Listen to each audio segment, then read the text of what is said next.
I'm very honored to have been asked to speak today at your event. I feel like I'm in the company of giants. And yeah, so it's always funny to be asked as a, what I think of as a little field biologist living in a hut in Africa, to be speaking at events like these. But it got me to thinking about my own time in university and the people that I attended their lectures, and some of them were great inspirations to me. And I think that today I thought to myself for a while, like, what should I talk about? And I tried to design a talk today that hopefully will inspire some of you up and coming conservationists.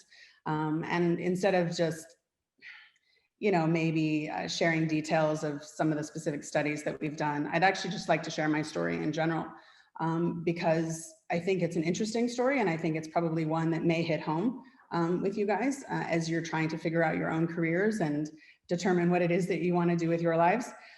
Yeah, so I thought I would just share my story today, and in that story, obviously, I'll talk about our work with Marine Megafauna, and how we are trying to figure out how to save some of our own ocean giants from extinction. So as I think Rich pointed out, I probably am best known for my work on manta rays.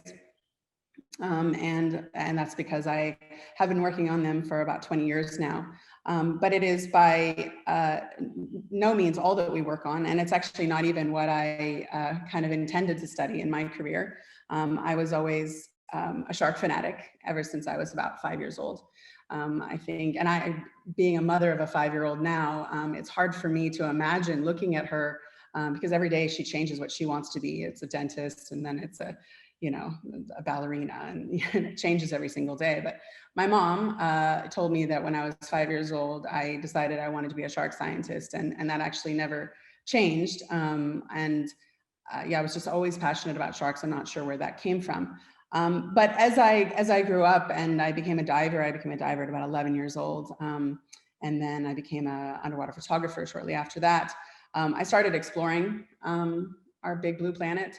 And I obviously fell in love with everything that I saw underwater. Especially, I think, for me, becoming a photographer, as Rich mentioned, I guess I'm a professional photographer, and I do that as a kind of side business to conservation. All of you guys that think you're going to make money in conservation, well, you better get creative with how you're going to make income. And for me, it's underwater photography. And that really changed the way that I look at things. I really am fascinated by the ocean, and I was really excited about being able to bring attention to different animals and different issues in the water. I became a kind of professional underwater photographer very early on. But I tended to gravitate naturally towards kind of conservation photography because everywhere we were traveling, I obviously was going on assignment to shoot beautiful things, but everywhere that we went, we would see animals being killed and some sort of environmental issue in the places that we would go, and I would start to cover that.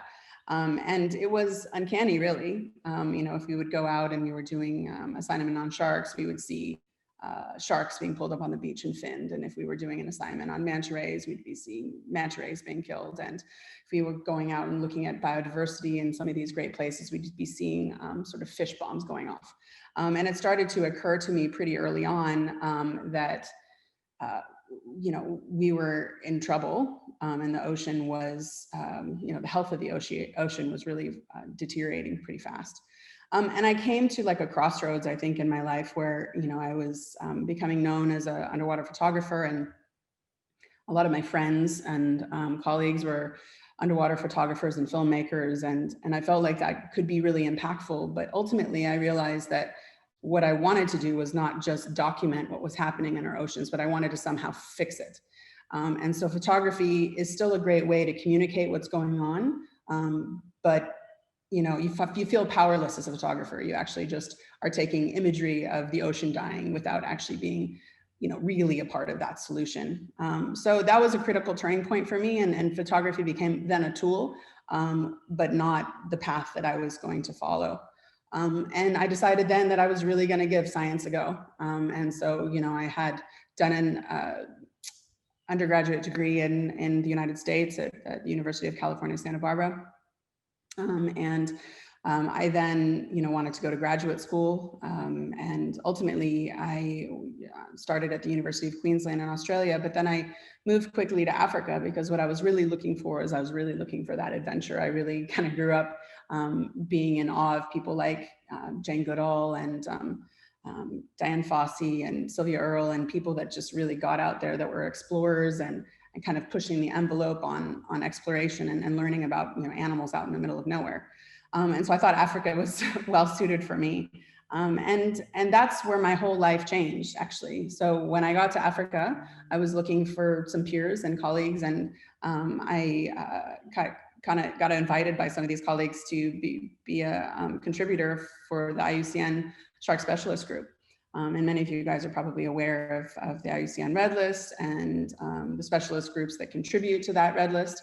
And I was really excited to start giving back, to be able to use my time to assess the conservation status of different species and to contribute to the knowledge of whether or not a species was doing okay, or whether or not we needed to consider them a threatened species and have a look at how we can better manage and conserve these species. So I signed up for that, and one of the very first species that they slid across the desk to me was manta rays.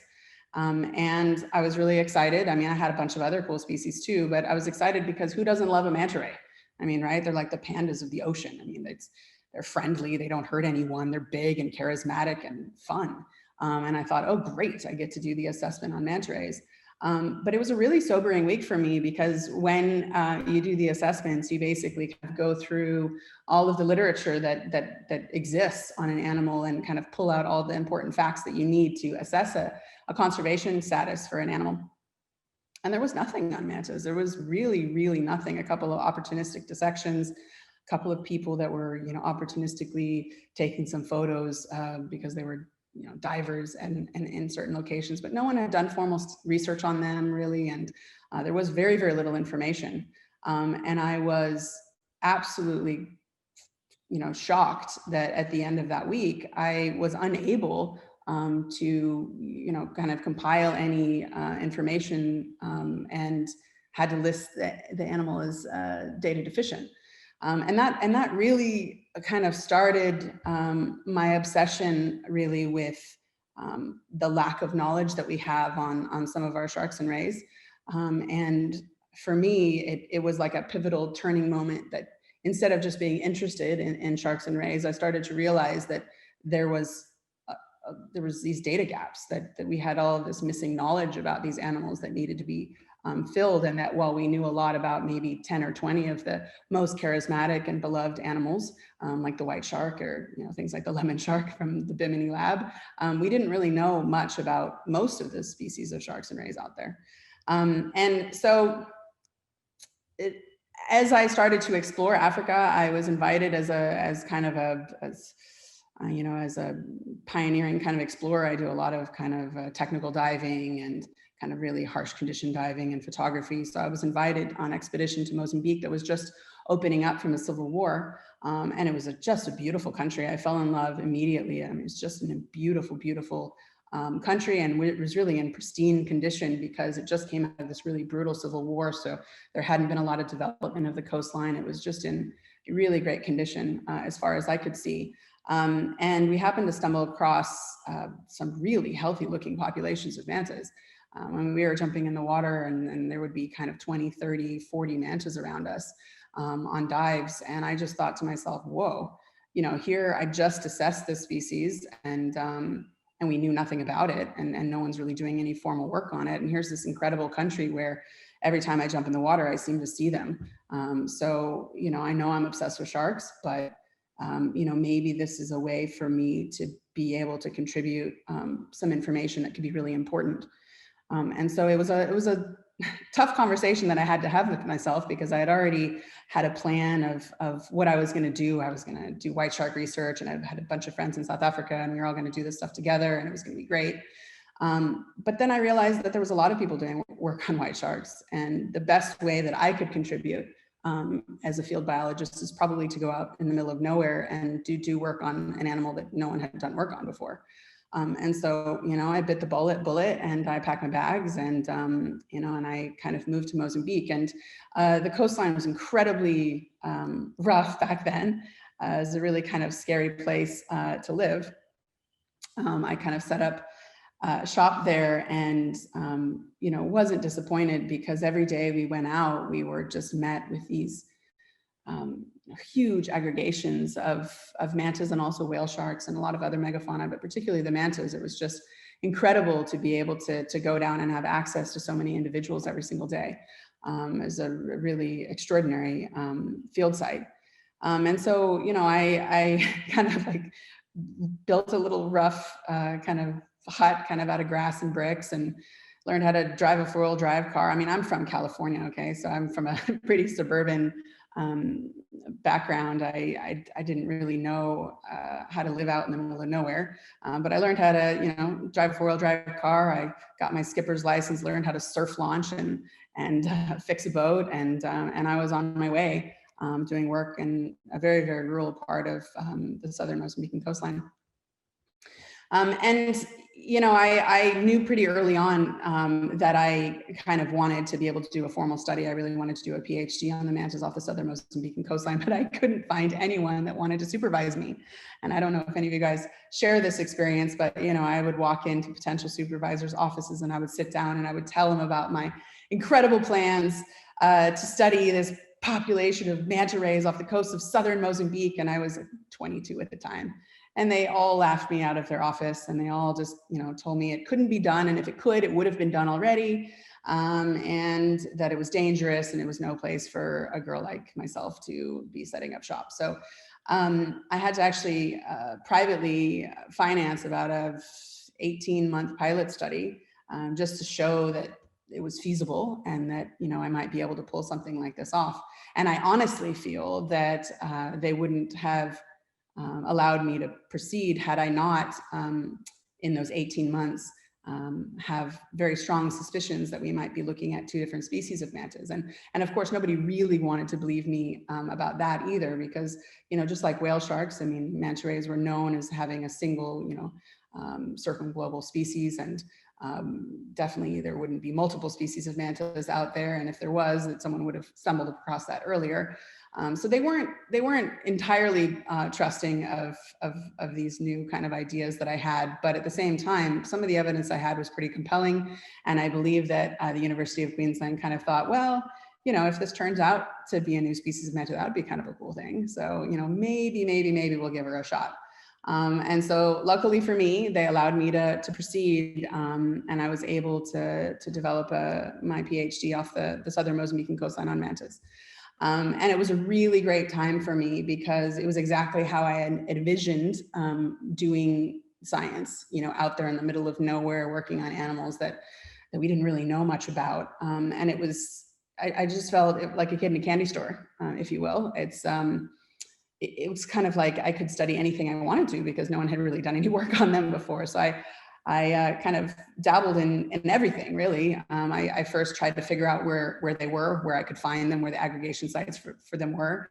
I obviously learned a lot about cleaning stations because that's probably the easiest place to find manta rays. They're pretty habitual. They like to come into these inshore waters every single day, to the same spots almost, to be cleaned by cleaner fish. You can see all the little cleaner fish doing their jobs on this manta here. So that was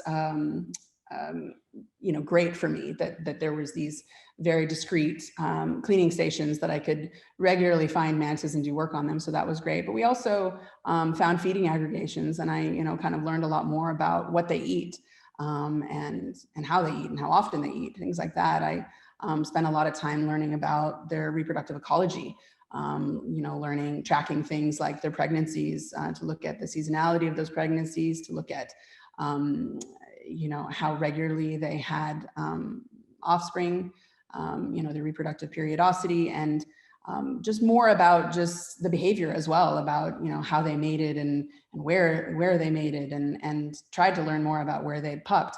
I knew they were pupping in the area, but still 20 years later, that's one of those things that have eluded me. It's good job security. I mean, I'll just keep going until I figure it out. But so yeah, I did a lot of work on reproductive ecology back then as well. And it was kind of just I could work on anything, it was, I had great access to the animals, and every question needed to be answered. But in the back of my mind the whole time, I kept thinking about the red list. And so all of the work that I was doing was very specifically to try and answer those questions that I remember coming up on those assessments and not being able to answer. And so I, very specifically tried to design my own PhD to answer some of those questions so that the next time they came up for assessment, that hopefully we would be able to, assess them properly. It was a really fascinating time for me as well, because, I think for the first time I realized that, there are certain, elasmobranchs that can be incredibly social as well.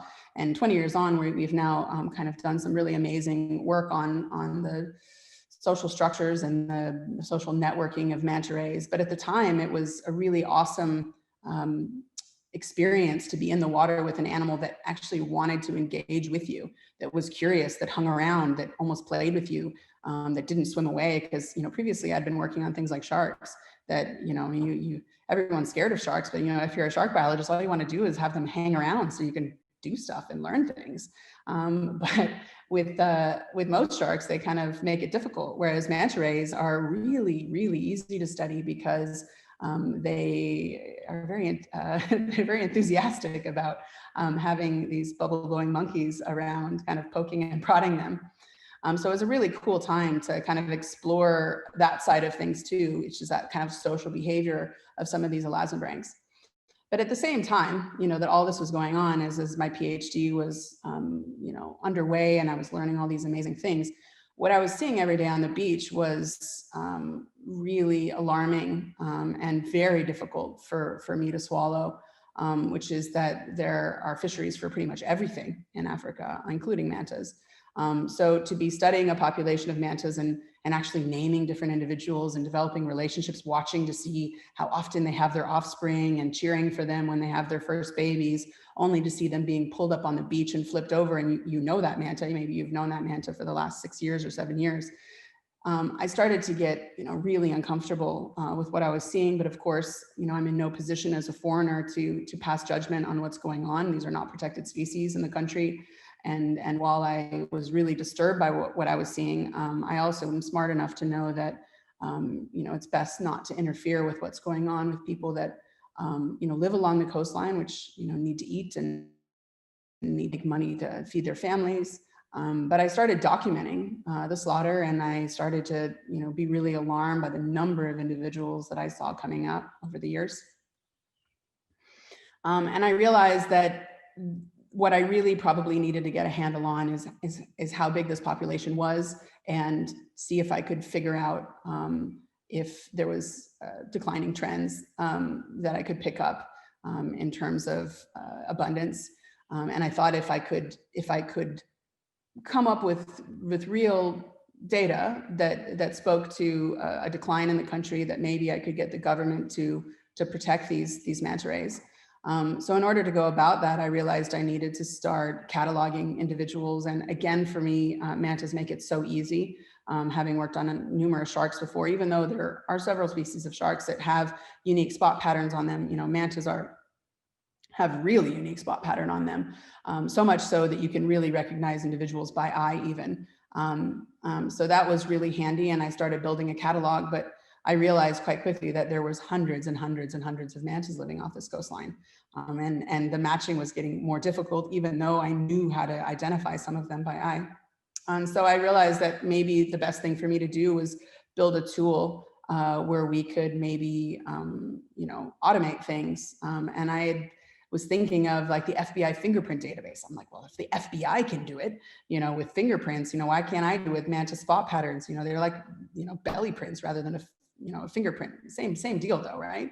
Of course, I needed to pull some collaborators in to do that. And ultimately, I found a mathematician at Cambridge who was willing to develop an algorithm with me to be able to pattern match these mantas. And once we kind of nailed that down, we were able to develop that algorithm into an automated system that we could plug into a website.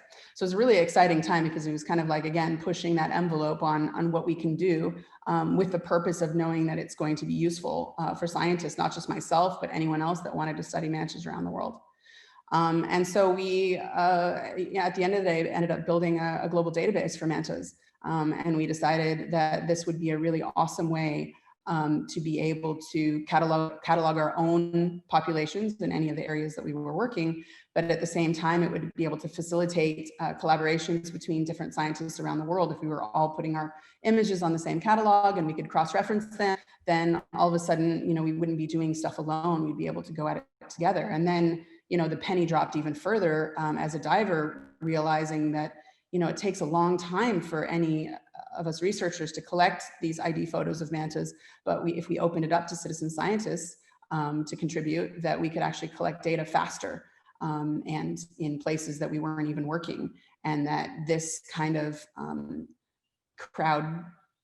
crowdsourcing kind of data kind of approach could really open up the doors for like global research on these animals. And so, that's where Manta Matcher was born. Yeah, very proud that it's being used and that we have so many mantas being identified and logged in this database. And I definitely think it's going to be a great tool going forward. And now things like Wild Me, who are the creators of the Wild Book, they are making, these sites for all kinds of different species. And it's really exciting to see that, these types of platforms are really encouraging researchers to work together, and also breaking down that wall between researchers and everyday citizens who want to get involved, but just don't know how to. So yeah, it was a very, very exciting project, I think, to work on. But it also really helped us get a much better understanding very quickly of where these animals were living. And as I mentioned previously, I had a suspicion that there were two different species of mantas from working in Mozambique. And that suspicion grew over the years. And, I started to see, like, morphologically, they were different, and the coloration was different. And they had a lot of, diagnostic features that, were, really kind of unusual and very different from one another. And so ultimately we were able to describe, as Rich mentioned, a new species of manta in 2009, the Giant Manta, which is at the bottom. Being able to have this global database out there really helped us very quickly identify where the two different manta species were living in different parts of the world, because we were contributing data from different people all over the place. So I realized that, yeah, this idea of Manta Matcher was working, and it was really exciting to be able to look at that distribution and know that we're going to be able to use this information for the IUCN Red Lists. And by this time, we had actually done another assessment, and we had kind of been able to elevate them to near threatened based on the information that we had. And so that was great. They were no longer data deficient. Now they had moved on to near threatened, and we were learning so much more about them around the world. Made that formal description, as I said, and it was both a taxonomic description, and also we were able to demonstrate the difference genetically as well. And of course, as I started traveling around the world studying the two different species, and really excited about, the work we were doing on both of the different species, of course, I jumped in the water in Mexico and was like, oh, crap. Because what I was looking at, right in my face was neither of the two species that I had just described in my recent paper. And I thought, no ways is there a third species of manta.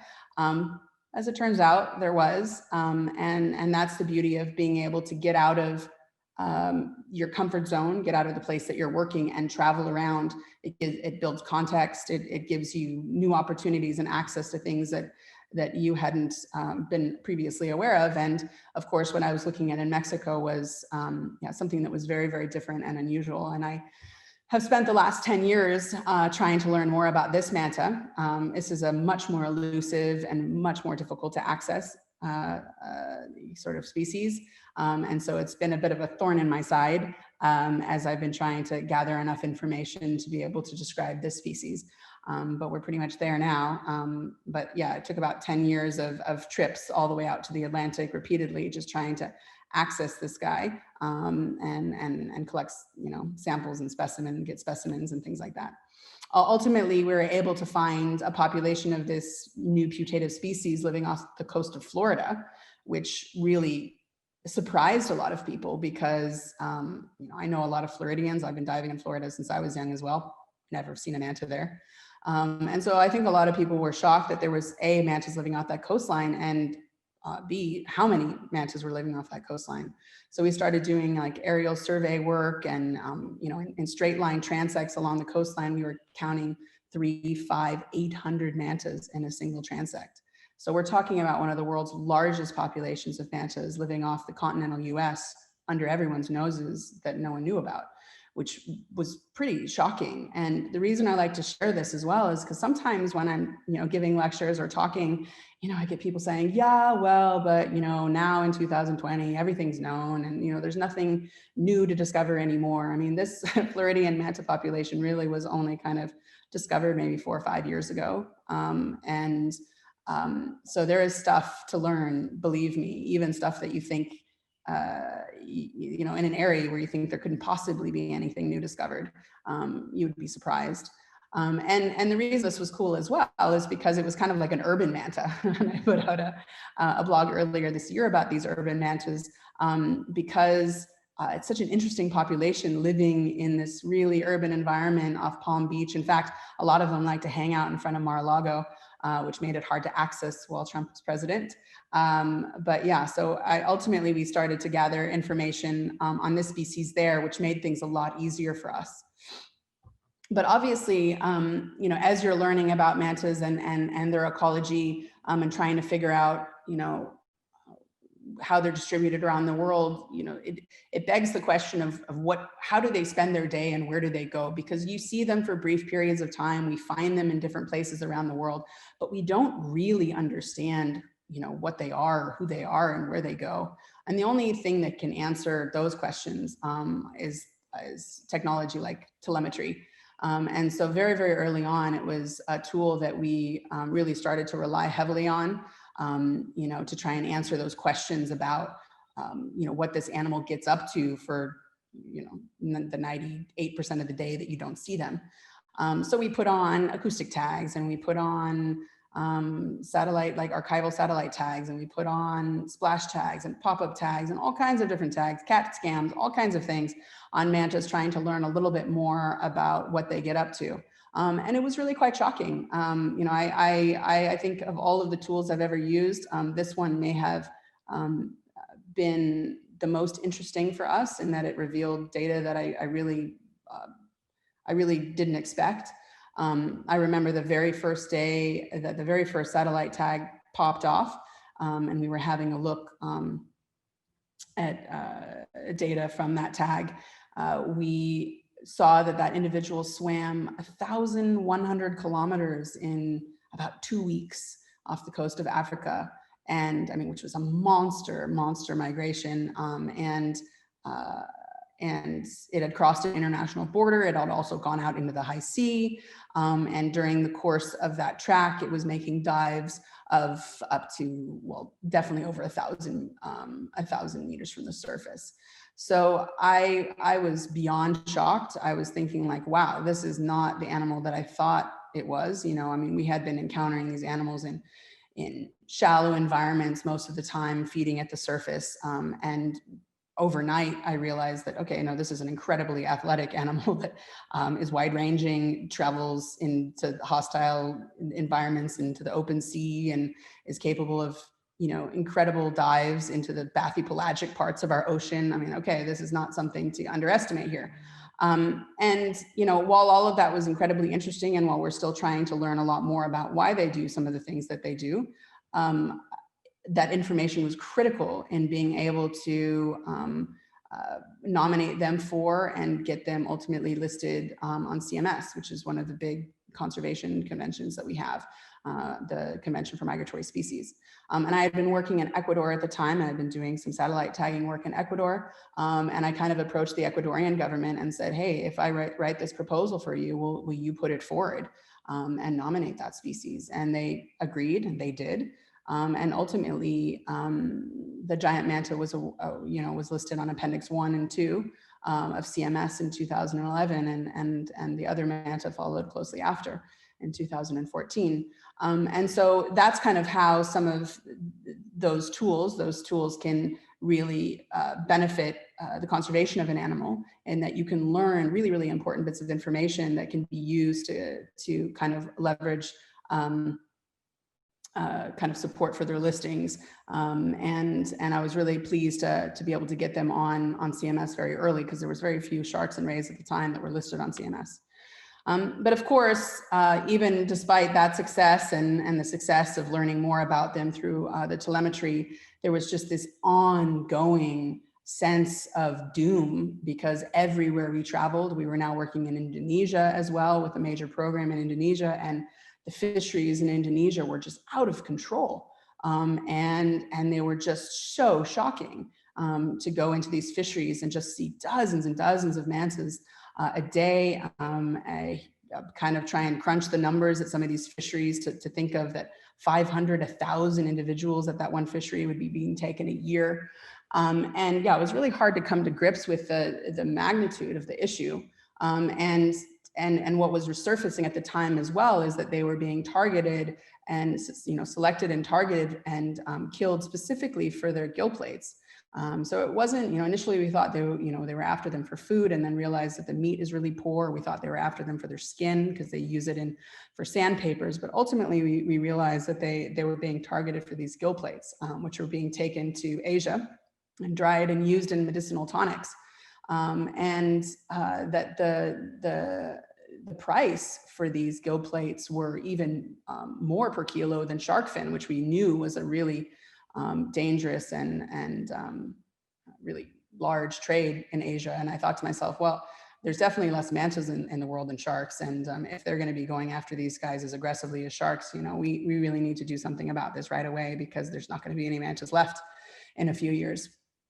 And the more we looked, and not just myself, but other groups as well, Wilday did a fantastic job campaigning, for instance, in China at the time. A lot of information was pouring in, and it was quite evident that the majority of this market was specifically for China, and being routed through Guangzhou in China, and that the actual trade was worth very little. And that was, I think, again, a turning point for us in realizing that these animals are worth so much to the tourism industry as large, charismatic kind of sea pandas. And that there's no way that the world, if they knew, would allow this Asian trade to carry on and jeopardize this really economically viable tourism industry.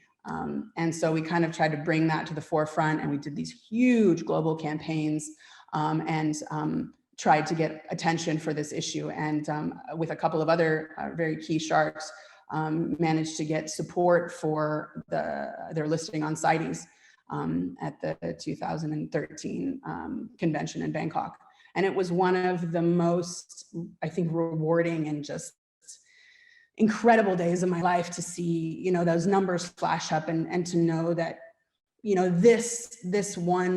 this one listing could make a huge difference to their conservation globally. And yes, mantas are still being killed and mantas are still being traded. But to know that there is one very specific problem that is going to affect the survival of this species, these species, and know that you can potentially do something that will help curb that problem was huge. And so now they were kind of listed on both of the big major international conservation conventions, and we were feeling really good about, okay, things are moving, in the right direction. But of course, that only helps with international trade. It doesn't help with issues in one's country or even fishing in one's country. So, we started going after national level protection, and others did as well. And others were successful in certain countries, and we were all kind of like working in different places around the world. Give you an example, like one of the early countries to jump on board with protective legislation was Ecuador. In 2010, I think one of the big coups, one of the big wins was protective legislation for mantas, and them actually creating a manta ray sanctuary in Indonesia in 2014 throughout the entire archipelago. And because that was one of the worst places for manta fishing in the world. So to have that protective legislation in that country was, a huge turning point, I think. Another great one from memory was having them listed on the U.S. Endangered Species Act. And slowly we just started getting them listed country by country in all of the areas where it was kind of important, and we're feeling really good about it. But of course, I couldn't forget Mozambique. I was still living there. I was doing work all over the world, but I would still come back to Mozambique and be haunted by what was going on there. And obviously, it's much easier to push forward legislation in developing countries, or even countries that are a little bit more forward thinking. But in African countries, it's very difficult. And I spent many years kind of hitting my head up against the wall, trying to convince the Mozambican government that this was a real problem, and that they needed to do something about this. And it didn't take long for me to have data to be able to show them how serious this problem was. We saw major crashes in the population off the coastline. Really, by now in 2020, we've experienced about a 98% decline in observational sighting records off the coast of Inhambane, which is their major kind of their major critical habitat in the country. And yeah, I mean, it's a big deal. It's probably one of the biggest declines on record. And I was really proud to be able to actually turn some of these data over to Rich and others who have the statistical know-how to be able to work these data whip them into shape to be able to put out really important papers like that paper that was just published on kind of the global decline in shark and ray species. So yeah, it was hard to watch this, but it was also really important to document it, because it wasn't just that I was trying to use this information to convince the Mozambican government to do the right thing, but this type of information has been used globally to be able to show how quickly populations can be decimated. It happened in the blink of my eye. I showed up, everything was pristine and hunky-dory, and the manta seemed incredibly healthy. And then after being targeted for only about maybe 10 years, we saw just massive declines in the population. And so I tried to approach it from a new direction. And this is kind of the theme of my talk, if you're not getting it already, which is that you kind of have to adapt yourself as a conservation biologist to what is needed at the time, whatever the animal needs. If you're doing an assessment, trying to do the science that supports that assessment. If you're trying to list them on an international convention, what's needed for that. In this particular situation with the Mozambican government, I knew what was needed is not more information on the population, but more information about how much this animal could be worth to the country. So not having any experience at all, we decided to develop an economics survey kind of study on how much these animals were worth. I knew how much they were worth globally. I mean, they're worth a lot of money, especially to these developing countries. And so in 2014, we published a study showing the value of the manta ray tourism to the Inhambane province, which is that area where I told you that most of them are living. And it's not just the direct revenue that was important, because obviously a lot of the dive centers are owned by wealthy individuals or foreign individuals, but it was really the kind of associated tourism expenditure kind of that was important to the government, that they knew that a lot of local people were able to start restaurants and hotels and get in, become employees of people who were running these things, and the airlines and it was just all of it that contributed to bringing tourists into the country, and those tourists spending their dollars or their money in the country, that really made Mozambique sit up and say, wow, this is what one individual or what one species is worth. Well, maybe we should be kind of considering the protection of these animals. And so that was a really key study. And I was really proud of my team for jumping outside of their comfort zone and saying, okay, what can we do, here in Mozambique to try and change the situation here? And that led us to realize that if we were going to make a difference in Mozambique, we had to really get out of our comfort zone. And instead of just doing all of this global research and attacking all of this stuff globally, we were going to have to really focus on conservation in the country. And that made me slightly uncomfortable because I'd gotten really used to traveling around the world and studying all these different populations. But it really occurred to me that I was going to have to spend the time, and we were going to have to do the work if we wanted to see this coastline protected, if we wanted this manta ray population to come back and rebound. We were going to have to really do the work. And so again, we had identified this one province in the country where the animals seem to be spatially aggregated. And we kind of, that red area is our focal region where we really said, okay, this looks like their primary habitat in the country. This is going to be our focal region. And in that focal region, you can see the two boxes at the top are the only protected areas within that whole region, made up of the Bazarudja Archipelago National Park and a tiny little thing called the Vilanculos Wildlife Sanctuary. The third box that you see is a new reserve that we've been working on for the last couple of years now, but that at the time that wasn't there. So we had a lot to go. If we were going to get this whole focal region protected, we were going to have to do a lot of work. And I kind of made it a 40-year vision that we would maybe get this coastline protected in the next 40 years if we did the science and we really kind of did a lot of education and work with government here and kind of found those champions to make this work. And so I realized that I wasn't going to just be able to travel around the world so much anymore, that I was going to have to really kind of invest in research and conservation off this coastline. So our organization, the Marine Megafauna Foundation that operates globally, started a specific association, a not-for-profit here in Mozambique. And we built an amazing team. And we now, we have been really for the last 20 years, but we now more than ever are conducting work along this coastline 365 days a year. We have teams all over the province in the water every single day. And this is the difference between traveling to locations like I used to. I would go to Myanmar and do work. I'd go to Ecuador for a few months and do work. I'd go to Indonesia and do work for a few weeks here and there. But there's a real difference between going into the field and collecting data opportunistically when you can, and studying populations of animals every day, throughout every season, year to year. The quality of that data is so much better. What you realize about that coastline and all the things that you learn is just so much more rich and so much.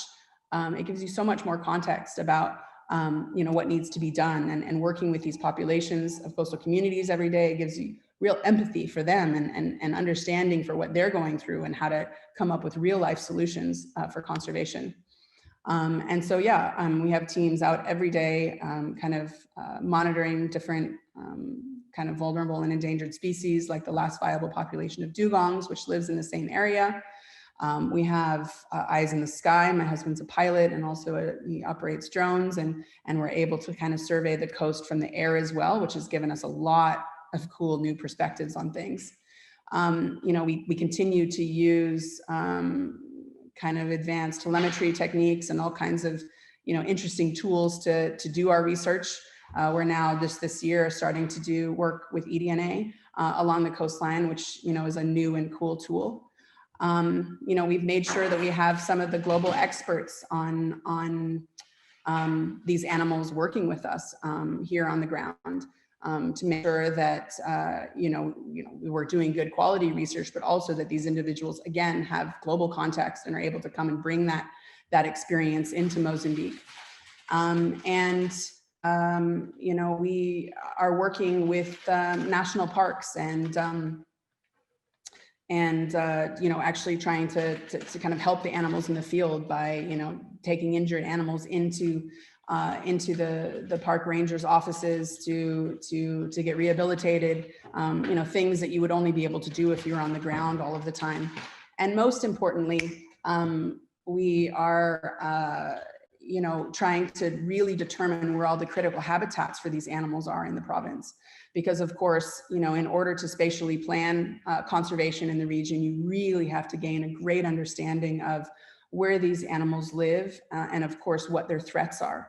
And so having identified a lot of the threats, specifically to the marine megafauna off this coastline, we're now working with government, like the Ministry of Fisheries, in order to try and figure out how to address some of these really critical problems in the country.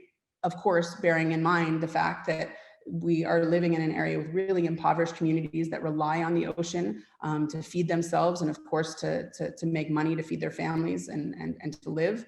And so looking at that, food security issues and alternative livelihoods and, better ways of fishing, better practices and more sustainable kind of fish that they can target. So all of those questions, trying to figure out how the illegal trade works in the country, where the demand is coming from, where the syndicates are, how they're exporting this product out of the country. These are all things we're able to work on because we live in the country and because we're working here all of the time. And also, there is no replacement for being in the country and being able to connect with the communities that you live amongst, and that who are going to need to participate and buy into the idea of conservation if it's going to work. And that's everything from the kids that we spend a lot of time with, teaching kids how to swim, marine programs. We've integrated kind of a marine science curriculum into the schools here. We train rangers. We do all kinds of things with the communities that has really made the difference, because without that community buy-in, you're never going to see lasting change. The second you turn your back, they'll go back to those bad practices unless they're taught a different way, unless they really understand. And in the case of Mozambique, unless that disconnect is corrected. So one of the problems in Africa with marine conservation is there's this huge disconnect between people and the ocean. They're afraid of it. They don't know how to swim. A lot of people are dying. And so if you can fix that and you can get them to love the ocean and understand it and respect it, things are going to be a lot easier for you when you're trying to tackle that conservation. And really kind of building that capacity, and people use that word a lot, we got to build capacity, but it really does mean something. If you need to empower the people that live in those countries to do the job that you're doing, because you're not going to be around forever, and you're not even the person that really should be doing it. And so by trying to invest in local education and kind of building those relationships with people that are going to be the next generation of marine scientists in Mozambique, you really feel like you're building that lasting change. So this all kind of started, obviously my whole story started with, being in love with mantas and seeing a need to kind of protect this particular animal and trying to do what I could globally to try and address the conservation concerns. But it turned into this love affair with a country. And recognizing that if I was going to protect mantas in Africa, I needed to protect really big areas. They require space, as a mobile kind of ever-moving animal. And that if I was going to successfully protect them, I could also study a lot of these other threatened and endangered species at the same time. And we could use all of these species as kind of like, as a kind of like a keystone, like being able to show the government that, by protecting some of these charismatic, economically important species, we could protect these huge habitats, which obviously will protect all of the other little things like seahorses and seagrass and clams and whatever else living in these ecosystems at the same time, off the back of these large marine megafauna, which is obviously the whole concept of my organization. It's also a privilege to be able to protect this immediate coastline here, because it's so important to shark and ray biodiversity. It's one of the key shark and ray biodiversity hotspots in the Western Indian Ocean. I think it has probably more species identified here maybe than anywhere else. And so, by protecting the manta ray population here and working towards the protection of this area, I'm simultaneously kind of protecting this really key biodiversity area for sharks and rays. And so I'm really proud now, kind of 20 years on, to be working directly with the government to develop a huge, massive environmental protection area, which has been kind of coming for the last couple of years. And using our data, like the data I'm talking to you about, the telemetry data, things like that, all these different types of data that we get that show where the animals spend their time and how they use the environments along the coastline. They're actually using all of our data to inform on the kind of scale of this protected area. And just 2 weeks ago, we decided that we would be protecting the entire focal region that we have been trying to protect, from the River Save in the north all the way to Zavra in the south, which was basically my 40-year plan. And it looks like the government is keen to kind of create a big environmental protection area for this entire focal region by next year. So I'm really, really excited to see that all of the hard work has been paying off, and that the data means something, that we can actually turn that over to government, make compelling arguments. The government will recognize the importance of this and actually do something about it. And amazingly, a lot of key philanthropists and other NGOs are moving in to take financial responsibility of some of the management for this area in the future. And hopefully there'll be more pulling in to do that. But we are really hoping to turn this environmental protection area into one of the most important marine protected areas in Africa. My vision was that the Bazrudju seascape, which is the area that we work, could be seen as the equivalent of Africa's marine Serengeti, and that hopefully one day that people will look back and recognize it as important and as special as the Okavango or Gorongosa or Virunga or Serengeti. It's not often that people think about marine conservation in Africa. It's definitely not been a priority for a lot of African countries, but there's no reason why they shouldn't value the marine ecosystems here as much as the terrestrial ones. They have the big 5 on land, but I mean, we have like the big 20 living off this coastline. And I really hope to kind of use this as a case study for Africa to show other African nations that instead of just looking to their terrestrial or to their terrestrial kind of wild spaces, they need to be looking to the marine environments as well to protect. Now, I wish I could end on a great note, but that wouldn't be really realistic. And so it's important to remember that, these things are a work in progress, and that there's ups and downs all the time as a conservation biologist. And yesterday I had a big down, although people around the world made me feel a lot better, in that we announced that the giant manta ray was uplisted to endangered yesterday. And as someone who started the evaluation of this species back in 2003, and every single time it was evaluated, it increased in terms of its threat level. To see it hit endangered yesterday was, a pretty sobering moment for me. But at the same time, I know that it is an evaluation that's accurate, and it's important, for that accuracy to be there and to be shared, so that governments know that this is really a big issue, and that these animals are really on the brink of extinction, and that if we don't turn it around now, that we're not going to have a chance, that there is a tipping point, and at some stage, we're not going to be able to bring these guys back. So hopefully the listing will enable, will inspire governments around the world to do more. And hopefully we can develop some more regional strategies for the giant manta, and national kind of level, kind of conservation strategies within each of the countries that still have giant mantas, so that we can do more to protect them. But I just kind of want to point that out, that there are a lot of ups and downs. People ask me all the time, how do you do this? It must be so depressing. Well, there are really depressing days, but there are also triumphant days. And it is just one of those things that goes up and down over time. And that if you really, really care about achieving things long-term, you just keep on going no matter what gets thrown at you.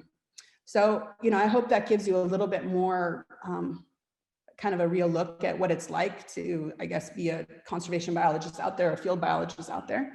I'm definitely keen to answer questions. I remember what it was like to kind of start my career and kind of wanted to know where things were going and how to get to where I wanted to get. So, I'm definitely open to answer any of your guys' questions. And I hope you enjoyed kind of hearing a little bit about where we're at at MMF.